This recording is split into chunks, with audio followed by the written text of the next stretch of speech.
Baik, Assalamualaikum warahmatullahi wabarakatuh. Apakah suara saya terdengar? Oke, Bu, jelas Bu, sudah terdengar. Dengar. Baik, Bapak-bapak, Ibu-ibu, sebenarnya ini udah siang-siang gitu ya, hari Jumat lagi ngomonginnya KBLI gitu ya. Tapi mudah-mudahan tidak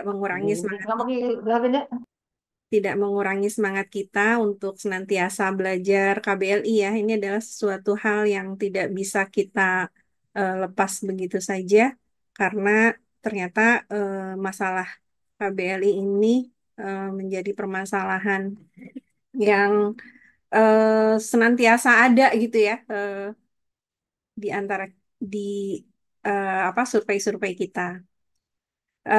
Baik, saya akan coba share screen.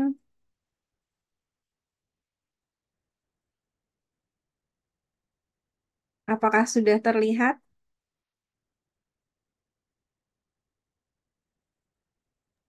Ya, Sudah sudah terlihat, Bu. oh, sudah baik. Materi ini sebetulnya sudah diberikan pada awal tahun ya sekitar bulan Februari oleh teman-teman di IKR juga. Eh, dan mungkin sekarang waktu itu kan kita seharian ya. Sekarang kita diberi waktu 45 menit hanya sekedar untuk mengingatkan kembali gitu hal-hal yang eh, apa mungkin ada kasus, banyak kasus sebetulnya kalau KBL ini adalah suatu permasalahan yang apa senantiasa kita ini ya kita alami ketika terjadi apa melakukan survei IMK ya, baik itu triwulan maupun tahunan pada saat listing maupun nanti pada saat pencacahan. Eh, Mungkin juga ini bagi teman-teman yang kemarin apa masih belum apa belum eh, ini ini ya, maksudnya ada beberapa hal yang memang eh, terjadi perubahan di dalam survei IMK ini sebagai konsekuensi kita menggunakan CAPI, misalnya pengambilan proses apa proses untuk eh aduh saya lupa ya. Jadi proses untuk apa pengambilan sampel Pengambilan sampel itu walaupun di generate dari sistem, tetapi sekarang hanya boleh dilakukan satu kali saja gitu karena pakai CAPI gitu. Dan ini membuat saya memikirkannya kita akan apa harus bekerja lebih keras sebelum kita melakukan pengambilan sampel gitu.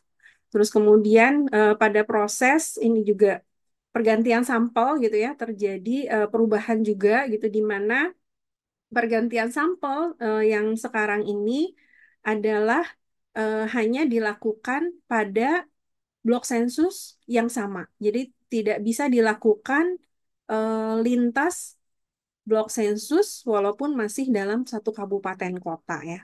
Walaupun kemarin memang di apa di ceritakan diberikan 100% apa jumlah sampel penggantinya gitu. Tapi 100% itu adalah di blok sensus yang sama. Nah, hal ini menjadikan kita lebih hati-hati lagi dalam penentuan KBLI dan skala usahanya sehingga kita bisa meminimalisir untuk penggantian sampel. Eh, ini adalah di mana kita saat menentukan KBLI 5 digit ya di pencacahannya. Walaupun penentuan KBLI ini diawali di listing dengan 2 digit ya. Ini penting sebenarnya ya. Di, ada yang bocor ya 9102.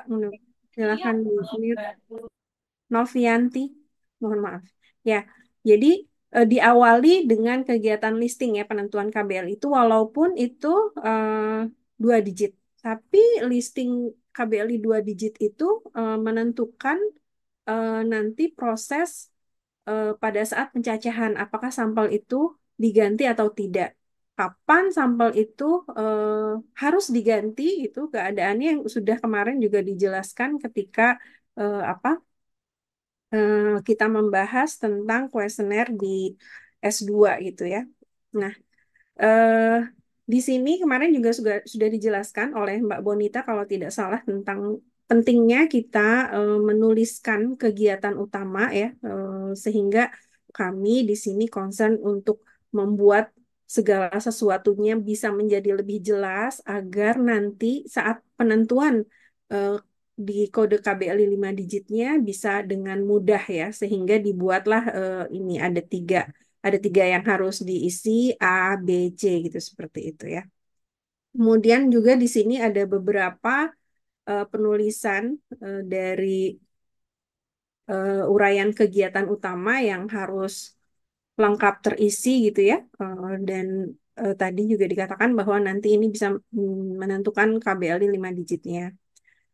Di sini ada dua gitu ya, dua cara bisa dengan kata kerja ditambah dengan jenis produk dihasilkan dan bahan baku ya. Kenapa bahan baku itu penting? Karena ternyata ketika bahan bakunya berbeda menyebabkan KBLI 5 digitnya berbeda. Seperti contohnya di sini membuat anyaman tikar lampit dari rotan dan daun pandan itu memiliki KBLI 2 digit yang berbeda.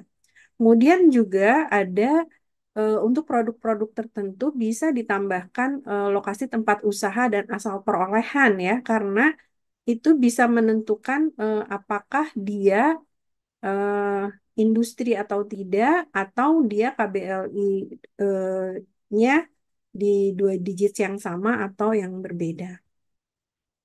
Eh, Mungkin di sini saya sambil interaktif aja gitu ya. Silahkan nanti kalau misalnya ada pertanyaan-pertanyaan dari saya, silahkan merespon di chat gitu ya. Karena banyak hal untuk KBL ini adalah sesuatu yang sebetulnya kita sudah pahami bersama gitu ya. Nah, kemudian berikutnya, nah ini adalah contoh dari penulisan, kesalahan penulisan kegiatan utama ya ketika kita tidak menuliskannya secara benar bisa menyebabkan perbedaan kategori ya. Kalau perbedaan kategori itu kan sudah sangat kesalahan yang sangat fatal ya, karena yang kita akan survei sekarang ini khusus kegiatan industri. Sehingga ketika ada kategori yang lain yang masuk sampelnya gitu ya sebagai sampel industri itu nanti kalaupun dia harus ganti sampel maka dia harus eh, dia bisa membuat sampel yang ada di blok sensus itu berkurang. Kalau misalnya kita cuma salah KBLI 2 digitnya, tapi kategorinya masih industri, dia masih bisa terpilih sebagai sampel. Nah, oleh karena itu mungkin kita harus berhati-hati terhadap apa kegiatan-kegiatan yang seolah-olah industri tetapi bukan ya. Seperti membuat es di sini ya. Membuat es di sini, kalau esnya es batu, maka dia bukan industri. Kalau esnya es teler, es campur dengan penyajian, maka dia juga bukan industri. Yang masuk industri adalah es yang mempunyai es batu yang mempunyai rasa gitu ya, seperti es mambo, es lilin, atau es krim dari susu. Kemudian juga untuk menjahit di sini ya, menjahit itu sebetulnya eh, yang berkasus batas dengan menjahit itu hanya permak. Permak itu di kategori S ya. Tetapi masih banyak dari teman-teman yang memasukkan permak itu sebagai KBLI 14 atau industri. Nah, ini juga perlu berhati-hati. Nah, tidak semua proses menjahit juga itu KBLI 14 ya. Kadang-kadang pakai KBLI. Dia bisa berbeda-beda sesuai dengan penuntukannya. Kalau 14 itu adalah proses pembuatan pakaian jadi yang melekat di tubuh yaitu 14. Kalau 13 itu adalah dia tekstil gitu. Jadi membuat sesuatu bisa saja menjahit tapi bukan untuk pakaian jadi. Itu masuknya ke 13 ya. Jadi seperti di sini menjahit lap dari kain, menjahit hordeng ya, menjahit spray dan sebagainya. Ini masuk ke eh, KBL masuk ke KBLI 13. Sementara untuk masker dari kain berdasarkan kesepakatan dia di 32 karena dia termasuk APD. Untuk pengolahan kayu di sini, pengolahan kayu juga seperti itu ya. Jadi ada kalau di sini kasus batasnya dengan konstruksi ya. Jadi dia dilihat di kalau berhubung melakukan pengolahan kayu atau pembuatannya itu berada di lokasinya, maka dia masuk konstruksi. Untuk bengkel las juga ini ya, untuk bengkel las ini banyak sekali yang apa perbedaannya di sini ya. Jadi kalau misalnya las itu untuk membuat barang, maka dia industri di KBLI 25. Tapi kalau misalnya untuk memperbaiki barang, maka dia di industri KBLI 33. Tapi kalau barangnya itu berupa las ini untuk kendaraan bermotor, baik itu motor maupun mobil, maka dia di kategorinya G, bukan lagi masuk industri. Nah, ini adalah beberapa contoh aplikasi untuk pencarian KBLI yang yang bisa kita gunakan ya di Sibaku Mobile. Ini bisa di download di Play Nah, Store. tapi kok dia dapat bawa ke rumah, stop. Kopi di jalan. Hmm, bocor ya, mohon maaf ya. Siapa itu tadi? 71 Mbak Ola. Atau ini dari Provinsi Jawa Tengah sudah membuatkan juga KBLI khusus untuk KBLI IMK 2020 ya, bisa teman-teman gunakan juga di eh, tautan berikut ya. Nah, ini adalah contoh kasus batas antara industri dengan kategori yang lain. Eh, Mungkin di sini saya akan bertanya kepada teman-teman nih, contohnya eh, kasus batas antara industri dengan jasa perseorangan. Contohnya adalah membuat apa nih, teman-teman? Silakan di chat.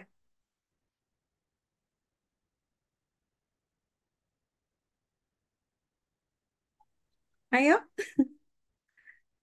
antara industri dengan Alvermark ya. Lain lagi. Eh, Husen, Husen gimana nih? Industri dengan jasa perorangan. Kusen ya, membuat kusen itu industri ya. Jadi dia tidak ada kasus batasnya.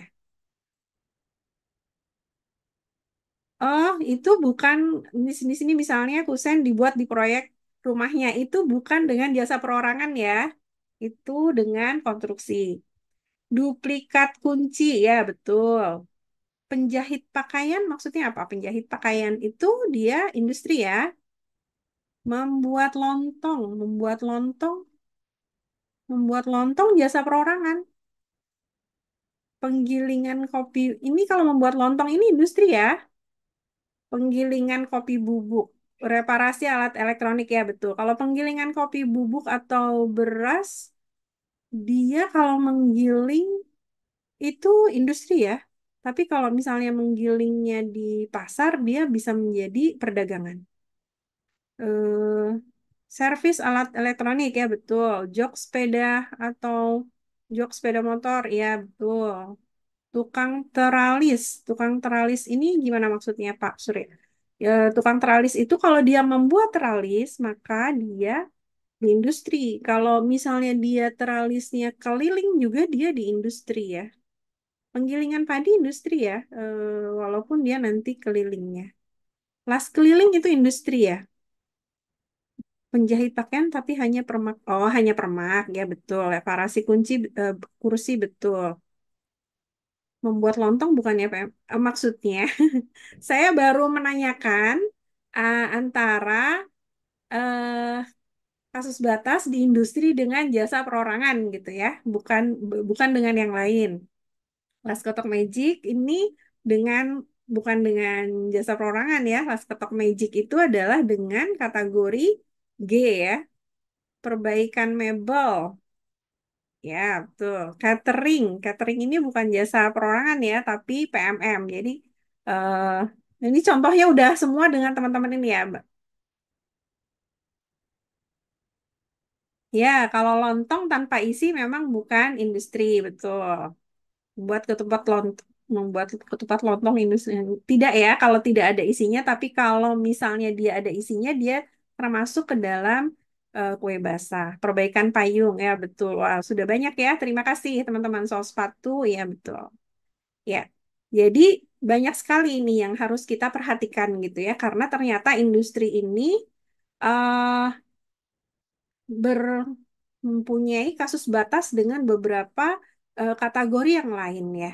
Yang harus kita pahami bahwa kasus batas itu adalah kesepakatan. Jadi kesepakatan di mana ada dua kegiatan yang hampir sama yang dilakukan pada kategori yang berbeda.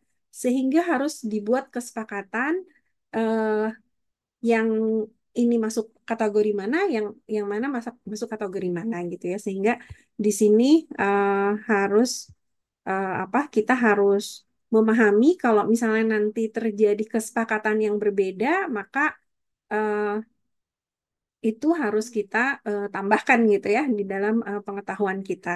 Nah, biasanya itu terjadi kalau misalnya ada survei besar gitu seperti SE gitu, mungkin nanti ada kesepakatan-kesepakatan yang berbeda lagi atau misalnya dengan adanya KBLI yang baru misalnya kayak gitu, itu biasanya terjadi perubahan-perubahan, terjadi pergeseran ya. Terima kasih atas atensi chatnya ini teman-teman. Ya, baik. Berikutnya, ini dari sini ya kita lihat ya, ternyata untuk kegiatan industri itu banyak bersinggungan dengan kategori yang lain ya berdasarkan peruntukannya, tempat dilakukannya atau penyajiannya gitu ya, sehingga bisa membedakan di kategorinya. Eh, Ini kebanyakan dengan usaha pertanian ya. Coba contoh teman-teman apa kasus batas industri dengan pertanian kayaknya belum keluar dari tadi. Silahkan di chat.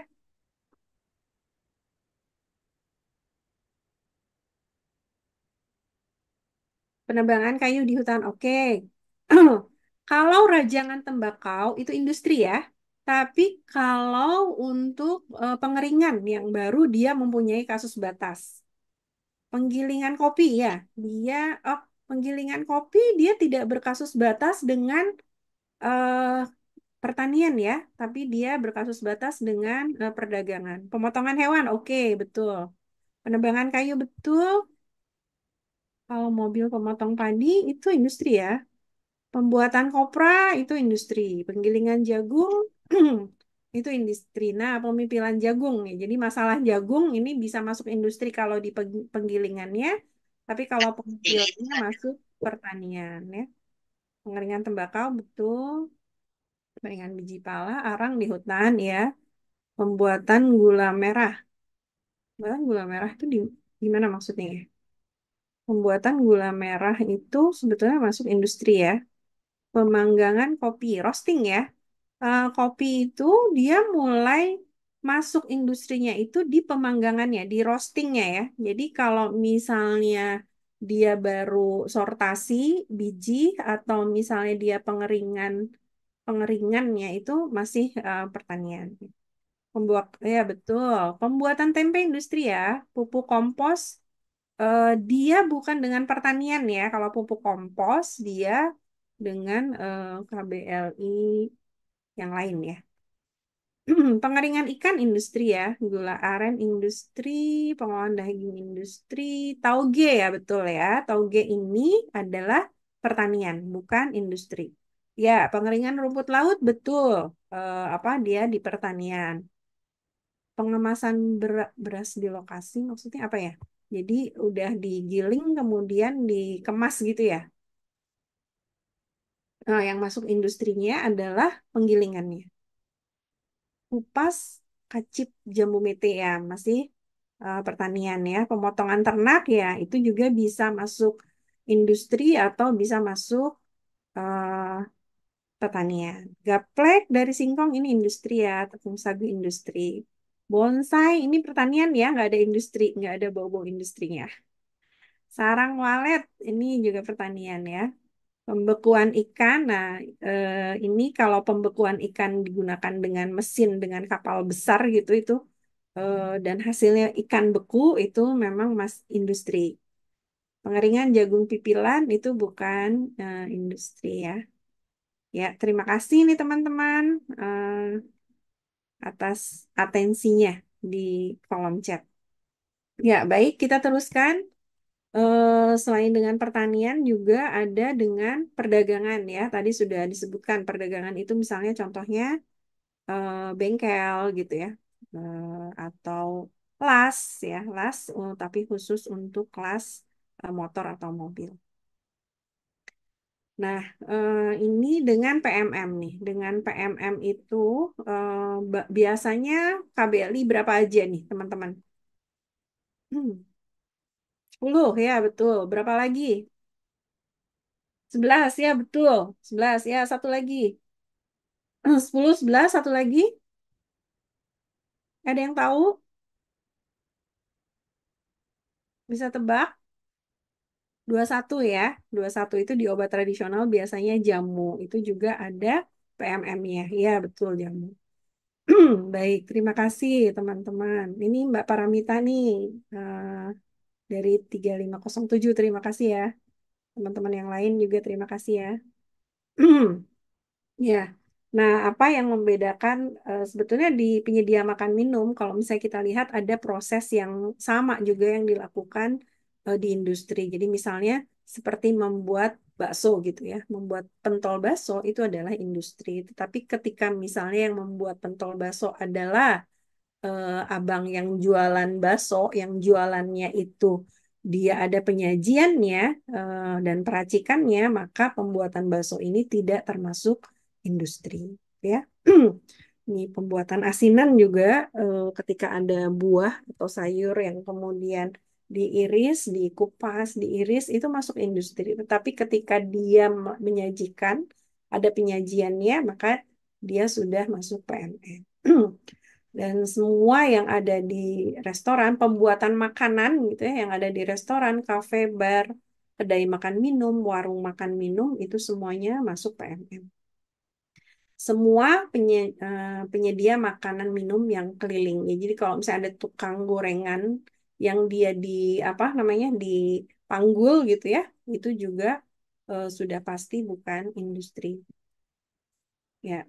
Ini dengan PMM ini banyak sekali ya kasusnya. Nah, ini untuk konstruksi tadi ya sudah dijelaskan. Jadi kalau konstruksi itu dia adalah memang mencakup dari proses pembuatannya, baik itu perbaikan maupun penambahan dari bangunan.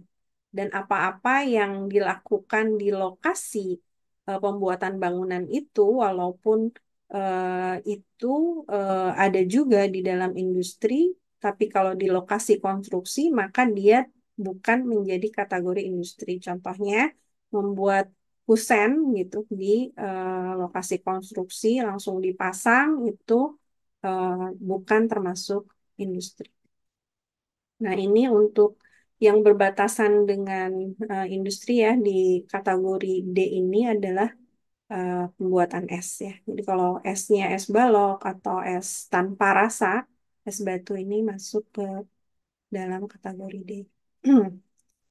Nah, ini ya, tadi jasa perorangan teman-teman juga sudah memberikan masukan sekali banyak ya. Ini jadi yang dilakukannya menjahit gitu ya, adalah sesuatu yang dilakukan di kategori C. Tapi ketika dia bukan membuat barang, membuat sesuatu yang baru, misalnya dari kain menjadi pakaian, tapi adalah memperbaiki dari baju yang sudah ada, maka itu tidak termasuk industri. Ya, reparasi barang rumah tangga, sofa, kursi, kasur itu juga bukan industri. Ya, berikutnya. Nah, sementara kalau industri, industri itu adalah dia memproses bahan baku atau ada bahan baku, ada atau bahan mentah, kemudian terjadi proses, diproses, berubah, apakah itu menjadi barang jadi maupun menjadi setengah jadi. Nih, coba saya mau tanya contoh barang hasil industri yang setengah jadi. Silahkan di chat contoh hasil eh, barang industri setengah jadi. Apa saja yang bisa diklaim bahwa pembuatannya itu adalah tetap industri. Silakan teman-teman.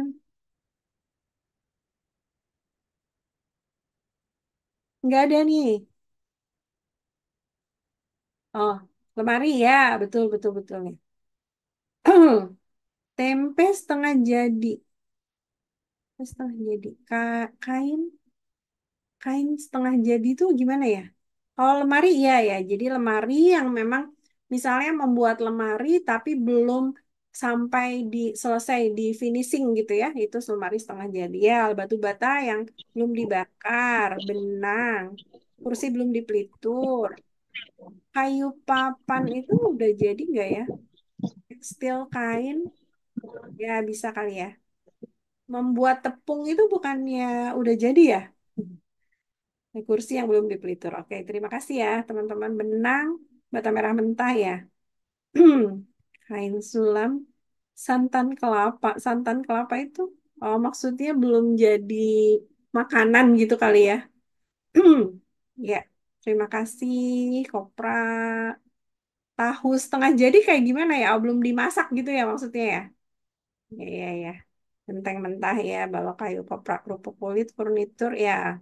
Terima kasih nih banyak sekali teman-teman. Berarti nggak tidur ya. Kursi belum selesai, batako ya. Ya, ya. Terima kasih banyak. Oke. Oke, terima kasih. Ya.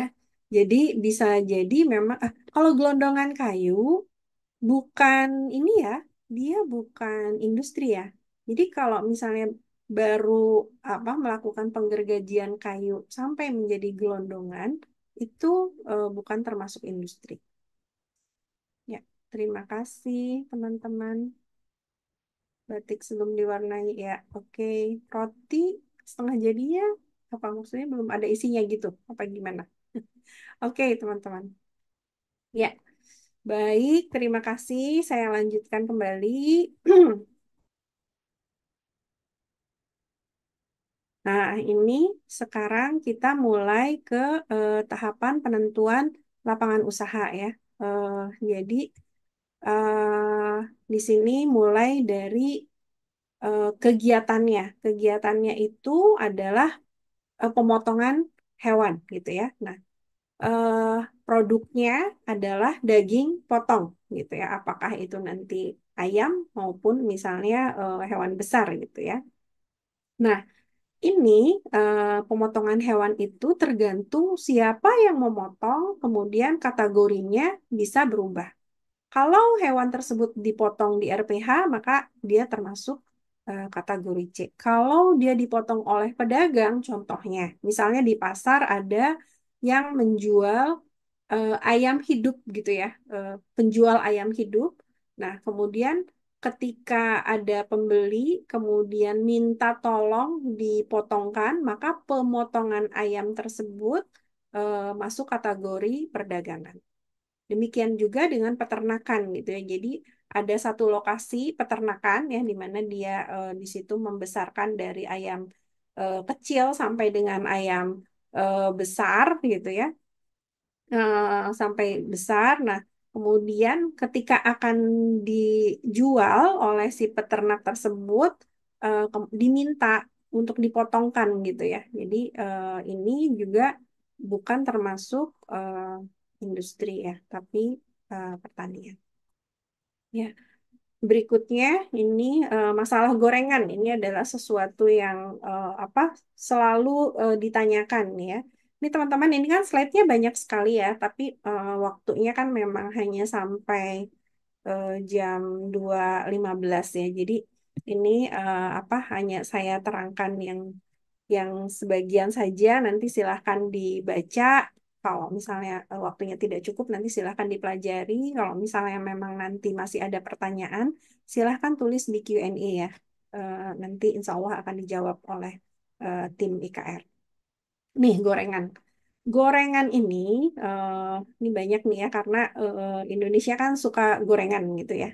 Jadi ketika dia dibuat digoreng di bangunan permanen. Maksudnya permanen ini ada atap yang benar-benar atap, ada lantai yang benar-benar lantai, dan ada dindingnya, maka eh, dia itu jadi diproduksi sendiri, dia termasuk industri gitu. Dia termasuk industri. Jadi ketika digoreng di bangunan permanen, dia termasuk industri. Nah, tapi apakah itu nanti misalnya dia dititipkan ke warung yang lain atau dia jual sendiri? Dia jual sendiri juga misalnya jualannya hanya ditaruh di depan rumah atau dia dijual dengan keliling sendiri, itu masih termasuk industri.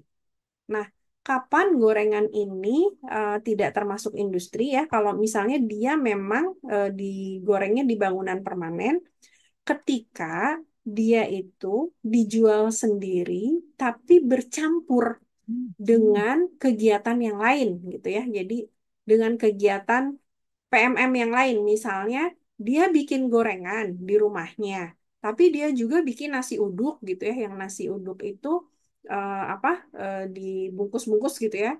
Jadi pembuatan gorengan ini sudah bukan industri lagi. Atau misalnya dia buat gorengan, kemudian dia jual sendiri. Nah, tapi dia juga menyediakan minuman. Misalnya ada orang datang, ada kursi, apa, kemudian duduk di sana, selain makan gorengan, misalnya minta kopi gitu dan sebagainya, itu sudah bukan menjadi industri ya. Gitu. Nah, yang berikutnya gorengan ini, kalau tadi kan tempatnya di bangunan permanen. Kalau bukan di bangunan permanen, maka sudah dipastikan dia bukan industri ya. Apakah itu di gerobak, maupun dia keliling, atau di bangunan yang ada peracikan dan penyajiannya, maka dia bukan industri. Gitu ya. Jadi kalau di permanen dia industri, tapi harus dilihat bagaimana nanti dia penjualannya. Nah, kue basah ini juga hampir sama dengan gorengan yang tadi ya, sama persis nih. Karena gorengan itu kan sebenarnya bagian dari kue basah ya, KBL-nya di 10.792. Nah, untuk roti itu sebetulnya dia adalah kegiatan industri. Jadi, ketika ada pembuatan roti di satu lokasi, membuat roti, maka itu sudah merupakan kegiatan industri. Nah, tetapi di sini ada kasus batas ya. Kalau dia itu dilakukan, pembuatan rotinya itu dilakukan di mall, di stasiun, di bandara, maka itu menjadi PMM. Ini kesepakatan aja ya, jadi nggak usah ditanya, kenapa Bu prosesnya sama? Ya, prosesnya memang sama, tapi ini kesepakatan. Jadi, nah kalau misalnya ada unit penunjang penjualan dari pabrik roti, contohnya Holland Bakery, jadi dia adalah toko roti yang hanya menjual produk pabriknya sendiri, dia termasuk industri. Ya. Berikutnya daging olahan ini ya, daging olahan. Jadi kalau misalnya untuk daging olahan itu yang tujuannya untuk diawetkan, itu industri ya. Terus dia membuat makanan olahan seperti ini ya, daging asap, daging kornet itu industri. Kemudian dia membuat makanan olahan tanpa adanya penyajian seperti ini ya, bikin dendeng, bikin pempek, bikin bakso ya, bikin nugget, itu industri. Nah, tapi kalau misalnya dia membuat masakan, masakan dari daging atau ikan lah di sini boleh ya, membuat masakan-masakan ini yang dia adalah teman nasi gitu ya, dia PMM. Nah, dia baru bisa masuk menjadi industri, ada syaratnya gitu ya. Ada syaratnya daging olahan atau masakan atau temen nasi. Jadi bukan hanya masalah daging, tapi nanti misalnya ada sayur juga gitu ya yang temen nasi. Itu dia bisa menjadi industri, tapi di sini ada catatannya ya.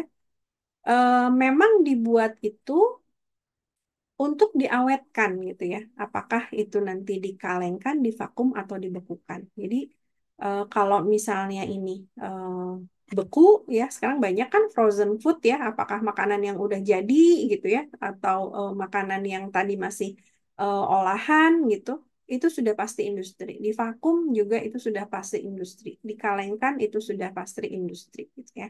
Seperti itu.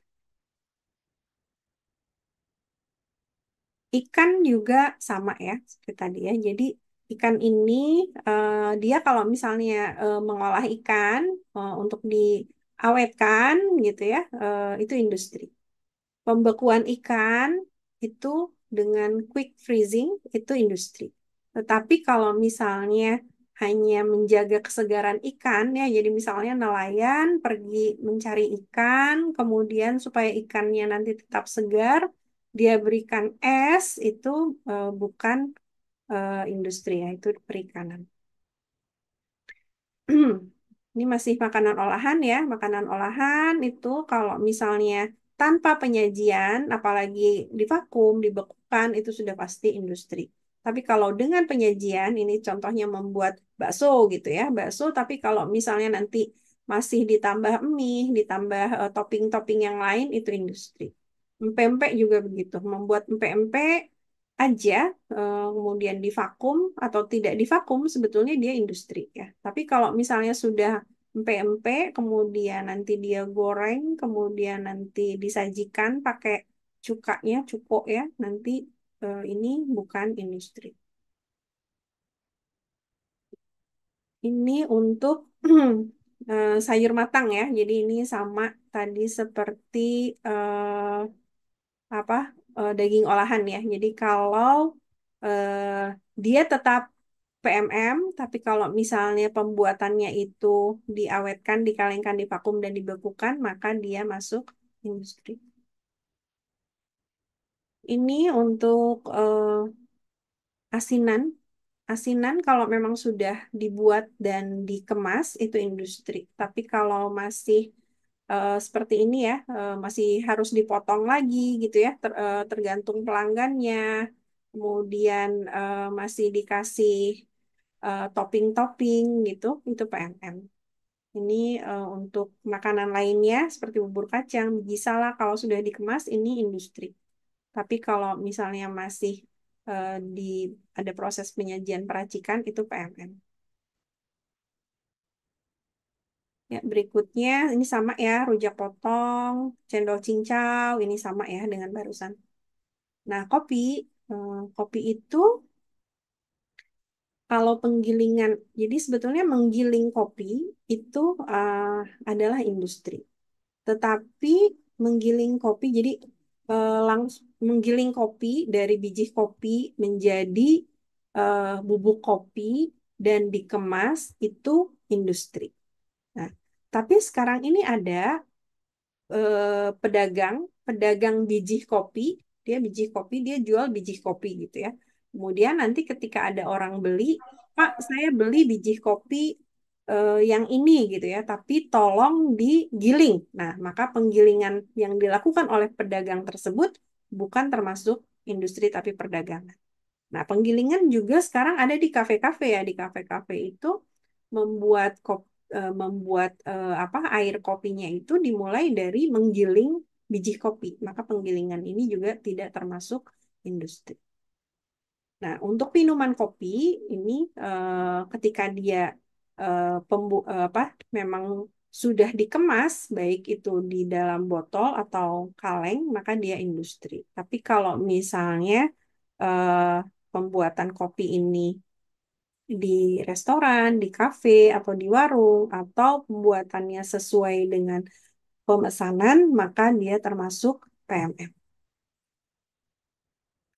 Es ya, produk es tadi sudah. Kalau industri itu kalau dia ada rasanya ya. Kalau tidak ada rasanya es batu dia bukan industri. Kalau ada penyajiannya dia bukan industri. Kalau yang sudah dikemas dia industri. Jadi sebetulnya kalau membuat cendol, cincau itu sudah pasti industri ya. Um, Baik dikemas atau tidak. Tapi nanti membuat es cendolnya, nah itu harus apa? Kita perhatikan apakah dia ada penyajian atau tidak.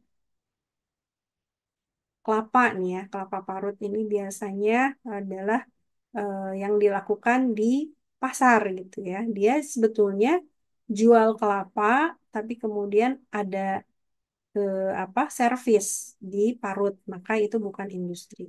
Tapi kalau untuk jasa parut kelapa, maka dia eh, industri. Arang, ini tadi sudah ada yang jawab juga ya, arang itu tergantung di mana pembuatannya. Kalau di bangunan sensus dia industri, kalau di hutan dia kehutanan. eh, Bumbu masak ya, bumbu masak ini hampir sama ya dengan yang tadi. Jadi dengan parutan kelapa ya gitu. Ini kan biasanya produk bumbu giling nih ya. Bumbu giling itu kan banyak di pasar gitu ya. Jadi sebetulnya memarut kelapa, menggiling bumbu itu industri. Nah, tapi yang perlu kita perhatikan ketika dia ini menggiling bumbu kemudian bercampur dengan kegiatan perdagangan ya. Jadi sebenarnya dia ada kegiatan menggiling di pasar tersebut, menggiling bumbu. Tapi ada juga dia jual bumbu yang belum digiling gitu ya. Nah, ini masuk perdagangan. Nah, kalau misalnya dia tidak bercampur, dia hanya menggiling bumbu dan menjual hasil gilingannya saja, tidak ada lagi apa bumbu-bumbu lain yang belum digiling yang dia jual, maka dia termasuk industri. Kalau sudah dikemas, ini sudah pasti industri. Menggiling bumbu, kemudian dia kemas, itu sudah pasti industri. Kusen ya, tadi sudah ya. Kalau dia membuat di depot atau pabrik industri, kalau di lokasi bangunan konstruksi. Ini kayu juga sudah ya. Jadi kayu kalau hanya gelondongan saja, itu bukan industri. Tapi kalau misalnya sudah dipotong sesuai dengan apa ukuran yang diinginkan dalam ukuran tertentu, maka dia sudah industri, baik itu di hutan maupun non hutan ya. Nah, kemudian ini pakaian jadi ya. Pakaian jadi itu semua yang apa melekat di tubuh ya. Jadi itu masuk industri dan kalau memperbaiki itu bukan industri. Jadi baju yang rusak diperbaiki gitu ya. Itu bukan industri. Sehingga harus hati-hati ketika kita mempunyai blok sensus pasar gitu ya. Di pasar itu belum belum tentu tidak ada industri seperti tadi ya. Misalnya penggilingan bumbu yang hanya khusus menggiling saja, atau misalnya nanti ada kegiatan membuat barang-barang gitu ya. Nah, biasanya Vermak ini juga ada di pasar nih. Hati-hati kalau di pasar itu eh, dia bukan industri ya, karena biasanya dia Vermak gitu ya. Ada juga Vermak keliling juga itu bukan industri. Pecahan batu nih, batu yang berasal dari pembelian, jadi dia membeli batu, kemudian dia pecah-pecah itu industri. Tapi kalau misalnya batu yang berasal dari dia ambil batu, nggak beli ya, dia ambil batu dari sungai, kemudian dia pecah-pecah. Itu juga bukan industri. Atau dia bukan dari sungai, tapi misalnya dari seperti ini ya, mencari batu gitu ya, ini termasuk pertambangan penggalian dipecah-pecah itu bukan industri. Tapi kalau yang dibeli itu industri. Perhiasan nih, perhiasan itu harus kita lihat ya, apakah dia termasuk industri kalau dia membuat eh, dan bukan industri kalau reparasi. Ya, ini sudah jam 14.17 ya, sudah lewat dari waktu yang saya eh, apa harus gunakan. Jadi mungkin seperti saya katakan tadi, silahkan dipelajari. eh, sudah Saya bahan gua coba karaan. bahannya sudah diberikan, silahkan dipelajari. Nanti kemudian kalau ada pertanyaan atau hal yang kurang jelas, silahkan ditanyakan di Q&A. Terima kasih Bapak Ibu sekalian. Saya kembalikan kepada Mbak Nani. Silahkan Mbak Nani.